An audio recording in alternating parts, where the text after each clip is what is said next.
Hi everyone, it's Al the plumber. I've been asked about a wee problem that some of you are getting when you turn your hot water or heating off. Some of you report to me that they're getting a gush of hot water out the overflow when you switch off. This is really sort of an expansion problem. Now I will go through it with you. I've done a little rough drawing here on the table, and I'll just show you what to look for if you're getting this little gush of hot water. It's quite a funny, common problem actually. You turn your heating off. This only happens if you've got an F&E tank, by the way, everybody. If you've got a combi boiler, just click this video off, it doesn't concern you. Okay, it's all everybody that's got an F&E tank. That's a little feed and expansion tank in the loft. Okay, I'm going to show you this drawing now. I've drawn out on the gas side here next to my gas cooker.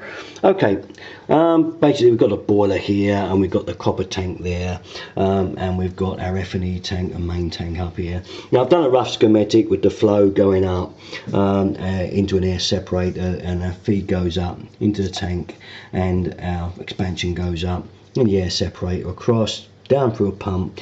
It's pumped into a three-way valve through the coil of the cylinder and back down to the boiler, or it goes through the three-way valve and round the radiators that way. Okay, so what's happening? First thing is to check, make sure your ball cock is okay and your tank not dripping whatsoever. Okay, we don't need it near the level of the overflow. Okay, so make sure that's fine. Bail a bit out and make sure it is shut off tight.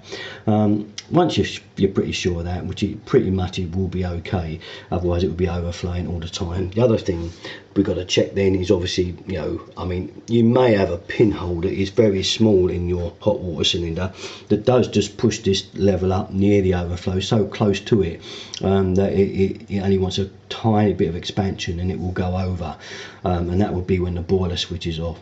So the only way to check that again is to bail that down to a level in the tank, make sure it's lower, and then don't put your heating or hot water on for a few days if you can. Leave it off, okay, and then go back up into your loft and check and see if that level has risen. If that level's risen up near the overflow, then you've probably got a small tiny pinhole in your inner coil. I've got another video on this problem with a coil on my videos out there, which you can look at if you want to, but it basically covers the same thing. So if you have got that, you may find you're so close to the overflow level that it's going to go. But the pinhole might not be bad enough for it to actually overflow on its own, but it's something to be wary of. Okay, but that's something you can check just by not running your hot water or heating for a couple of days. Go back up and see if that level has risen. Okay, saying it hasn't, but everything seems to be hunky-dory. But every time you turn it off, you get this overflow running. Well, as you can see, there's only a few things that really it can be, and more than anything else, it is expansion. First thing to check, if it is happening when it's only on hot water, then it is probably definitely this thermostat is too high on the hot water side. Generally that can be cranked up far too high, and then when it does go off, not only is your water stinging hot, but there's nowhere for, once it's gone off, the pump stops, and there's nowhere for the heat to go rather than up the vent, and it will fly up there as soon as the thing goes off to get rid of that excess and fire hot water straight into your F&E tank, which will then give you this burst of water.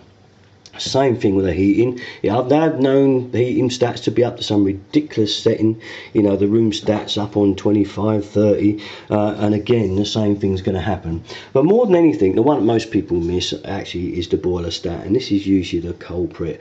The boiler stat on there could be way too high, and if it is set way too high, again this is another one. The main problem to me usually is this one. Try turning that boiler stat down if you've got that problem, and see if it stops, and you'll know. And again, if it's this hot water that's running over, turn that stat down. And the room stat, should really not be above 21, 20 even if you can, to save your gas anyway. And it's all energy efficient. The more you turn that thing up, the more it's going to cost you. So once again, just be wary. Go around all the stats, the boiler stat, the cylinder stat, and the room stat, and make sure they're all set at reasonable temperatures. Then run it, and you shouldn't get this overflow occurring. They're all the things to try. There's not much else to it really. There's no other way that it can happen. Expansion is a problem that, you know, it's got to be taken care of. And the reason you have an overflow and that little F&E tank up there, as it says, is an expansion tank, and it's to take care of that extra expansion. When hot water gets really hot, it expands. It needs a vent. It's like a little safety valve, shall we say, to let that heat go. So that's all you need to do, everybody. Just have a check, and usually the remedy is not too difficult to find. Okay, so I was asked about that one, so I thought I'd give it to you and try and explain it on a piece of paper and what to look for. It's not usually anything too difficult. Okay, well, thanks very much for watching. All my videos, they're written 33 as usual, and please subscribe if you fancy, if I've helped you in any way. And that's it from me. Thanks very much. Thanks for watching. See you again.